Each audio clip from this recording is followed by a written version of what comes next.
This is Ed, and I'm in San Diego. And we're very fortunate to have with us a very special guest from Sao Paulo, Brazil. Let's welcome Danyel, uh, and I welcome you. Thank you. Thank you for having me. Okay, so I would like you to take a second here, take 30 seconds, and properly introduce yourself and tell our audience about what your day job is. And then we're going to get into a discussion about all your favorite things to do, in addition to your position with the company. Of course, of course. Well, nice to meet you, all of you. My name is Daniel Margarito, and I am a global mobility specialist working for LATAM. So I do have not only Brazil under my belt, but also other countries over here. So I do work with expats for, I don't know, 15 years now. It's a bit. And I must say that I love what I do. I love connecting people, connecting cultures, and well, make businesses grow. Why not, huh? Yes, that's great. Okay, so how is business? How is business in, well, let's just talk about Brazil. I know there's an election coming up, and that must have some impact. Yeah, well, it's difficult to say where we are right now because it's a moment that we take, to evaluate what's happening, what's not happening. So everyone is on the edge of their seats, trying to see, well, what's next? What's the next move? What's going to happen? But at the same time, there are some possibilities. So we are checking. We have like a far right wing and a far east, left wing competing for, well, a lot of our other people, other parties. We do have a very great party system here in Brazil, but the most prominent election participants over there are both on the far east side of Yeah. spectrum, if I can say like that. Yeah. And there are there's two possibilities that we are still trying to see what will happen. So if one of the candidates win, we know that our economy will go a certain way. If the other one will go another way. So it's still early to say, and I don't know how to answer that. Yeah. Okay. Well, let's talk about it's uncertain. It's uncertain. Yeah. So let's talk a little bit about the relocation activity. Is it picking up? Things getting stronger in that regard? Yes, we can say that. We can see that all global mobility moves are increasing. It's not as high as it were prior to the global big event that we all suffered, but we can see, at least in my business, I can see an increase. Well, for comparing 2021 to now, I can see a really interesting increase. It's still not great. It's still not the same numbers of 2019, but it's I can say that we have some hope that the numbers will pick up. However, on the other side, we do have other scenarios of mobility, right? With digital nomads, work from anywhere. So this is also impacts on how we see global mobility over here, at least in my opinion. Okay, and so where else in Latin America, LATAM, are you active? Well, Mexico, Costa Rica, Colombia, Chile, not that much in Peru and Ecuador, but still have some, well, any other cases over there. In Argentina, which is commonly known as a very difficult country to handle expats. Well, okay, so now in these areas, is the remote factor present? Are people more accustomed to more traditional coming into the office? We are still picking up over here. Well, those countries, they are, especially Chile, in my opinion, it's more, forward thinking about how they deal with work. At least what I see in what I can see in my business. However, other countries are still, getting adjusted in this new scenario. We are still checking how how we can better serve the needs of the people. So it's all remote, it's a hybrid approach, if it's everyone in the office. But I do see for younger generations, the no show in the office, only remote possibility, which is for me as a millennial, it's a bit weird because I do like working from home, and I see the need for sometimes, especially depending on the business, to go to the office. So I can say we are still, at least from my standpoint, we still are getting used to that, but there's also a big increase, a big, they're still looking for possibilities, still looking for the remote possibility the most, or at least a hybrid approach, but no 100% in the office anymore for anyone over here. Right. Now, there's always a push by corporate to reduce costs of everything. And but when it comes to global mobility, you have to be careful though, because you're dealing with special people who have unique talents. In most cases, they're sent on the assignment. It's expensive. And so reducing costs could be somewhat tricky and damaging to the success of an assignment. But there are ways of doing it, maybe different sensibilities or different emphasis to help control costs rather than reduce or eliminate. What do you think? I do agree with that statement. There is this cost reduction, cost scarcity that we do see in the businesses regarding global mobility, because yes, as you said, it's a really expensive department, if we can say like that, under HR.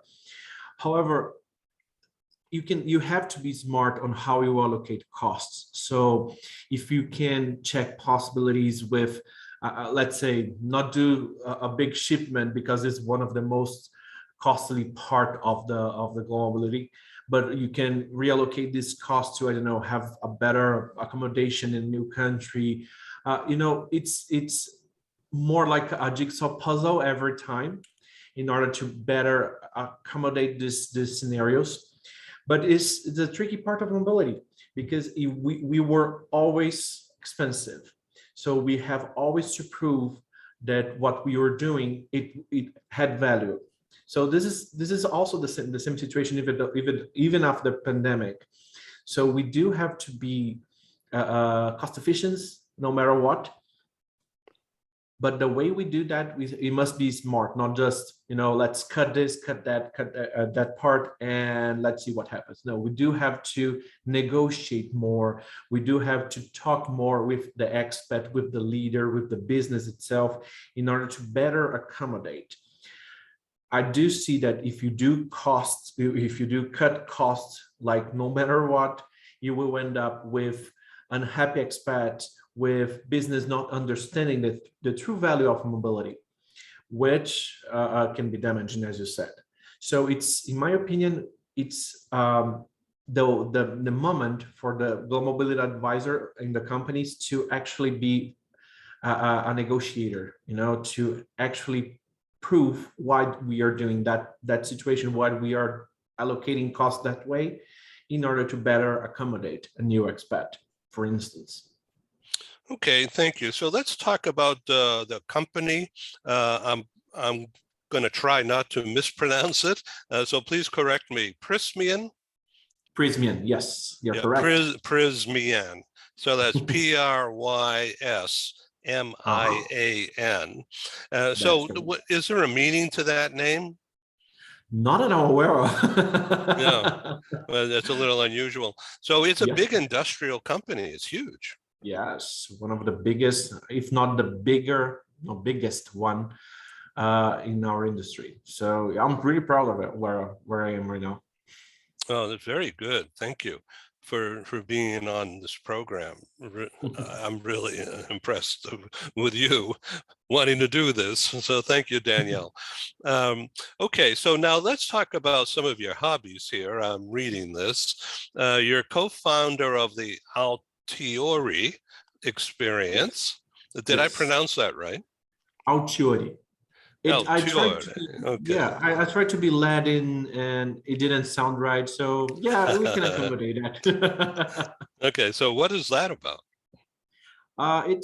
It started with my own consultancy service, but right now it's more like a way that I can express what I think about mobility. So it's a way to, share my experience, is a way to share what I see in global mobility to people who actually, well, never heard of global mobility, people who want to have an experience with the area, but also with the expat who is first moving to a new country. So the idea with Altieri is is really to have a conversation, to prepare people to this move, because, well, we are in the business. We know that it's not easy to move from one country to another. So my idea is to, have at least where this person can have a little bit of knowledge, a previous knowledge to, not having so much impact on the move. Okay. And I also see that you're a columnist Yeah, try for to. Migra, Migra, Migra Mundo. Yeah, Migra Mundo. Yes, you're correct. Yeah, okay. Now, what is that? Migra Mundo is one of the biggest, oh no, I think is the biggest portal regarding migration in general in Brazil. And the idea of this portal is to bring more, how can I say, bring more knowledge regarding migration issues. So they're focused on how the refugee is, or a refugee person is allocated in Brazil, how migration under all the LATAM scope is seen, and how governments and politics can be involved in migration issues, and also start to talk about how global warming might impact in migration in general. And the idea of my column over there is to bring the business side of the migration. So we do normally say that an expat is an expat. No, he's a migrant in a different perspective, well, with different support that like a refugee doesn't have at all. So how does this impact migration laws and the conversation that the people, the citizens of a country have, especially Brazil, have with someone that comes from another country? So the idea is to broaden horizons about migrations with the global mobility expertise.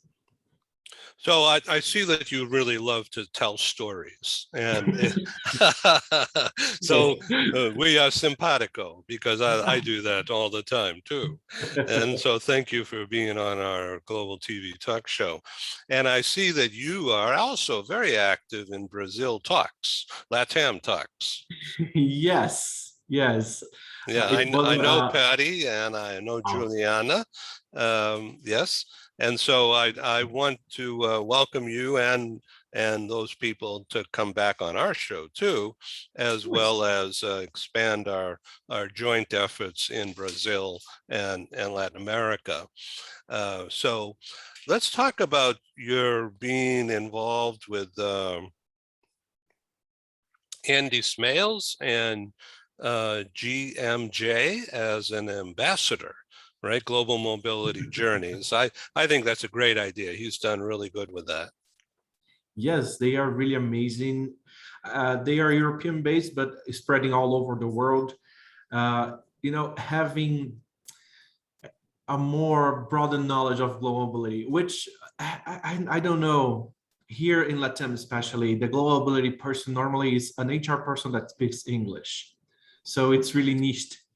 So the idea is to get people to know us a little bit better, to have more experience, because we impact on the business, And people normally don't know that we move CEOs across the world and like, oh, okay, you did your job. But no, we do have an impact on the business.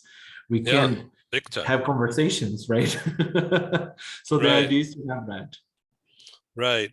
Okay. So I really enjoy speaking with you. And so where in Sao Paulo do you live? Don't give out any secrets here. But are you in the city itself, center city, or are you more in the suburbs further out? Well, I was born and raised in São Paulo, the city, São Paulo. But now with my company, I am based in Sorocaba, which is more countryside. Countryside. Okay, good. Yeah. All right. And so what's the weather like? Where you are? What is the climate? Well, right now it's a bit cold. We are in a really weird springtime that started this week, and I think that the weather over here didn't know that it is already spring. So it's weird. But normally, well, in Sorocaba, where I'm now based, it's really, really hot. It's like scalding hot, which is different from São Paulo, which we have, which is Brazilian colder, if I can say like that. Yeah. But it's good. It's good. It's not. Sorocaba is not much foreign friendly, so a bit of my expats over here they take a hard time to adjust, but it's Yeah. good. Yeah. Okay. So you live in air conditioning. Yes, yes. I am Yes. investing on my own. Like to have someone on my shoulder fanning me Yeah. because it's really important. Yeah. Well, here, and I'm in San Diego, California, which is in the southern part, right on the Mexican border. Oh, And it is summertime, and it's already not supposed to be, but in San Diego at this year, it's warmer than usual. oh, And okay. so we have the AC on here right now. We're simpatico. Okay, so let's talk about what your business plan or your drive for the rest of this year up until the Carnival. And by the way, I've been in Sao Paulo and Rio Really? during Carnival. Oh, okay. Best time to Yes, be here. yeah, we produced one of our live business conferences Oh, on mobility, talent mobility, um, in '08 in Sao Paulo. And at the time, PwC mm. was my host sponsor. And then we did additional meetings, not only with them, but also with EY. And we also worked with other people and businesses within the industry. So we've been there, and we've been to Carnival in Okay, both that's it. Sao Paulo and in Rio. Which Rio, carnival do you think is better? oh, Rio. Yeah. Oh yeah, we know that. It's the only thing that we think that Rio is better than us in São Paulo. Yeah, no, I enjoyed it. It's amazing. It's It was amazing. all interesting to me for sure. Yes. So Danielle, thank you very much for being our guest today on Global TV Talk Show. And I welcome you to come back on another show and perhaps bring one of your friends or business colleagues from another company to join. Sure, it will be my pleasure. Thank you for having me. Oh, I'd love to do this, and thank you again. Bravo. Um, Take care, and say in Portuguese, say Okay. something like to our international audience, speak Portuguese for a moment, and say a few words. Thank you for being in our audience and listening. Okay, we'll do my best. Muito obrigado por estarem conosco aqui hoje. Foi um prazer. Uh, Thank okay. you. Hola. Bye bye. Bye bye. Thank you. This is Ed in San Diego signing off, and that's our friend Danielle in Sao Paulo, Brazil.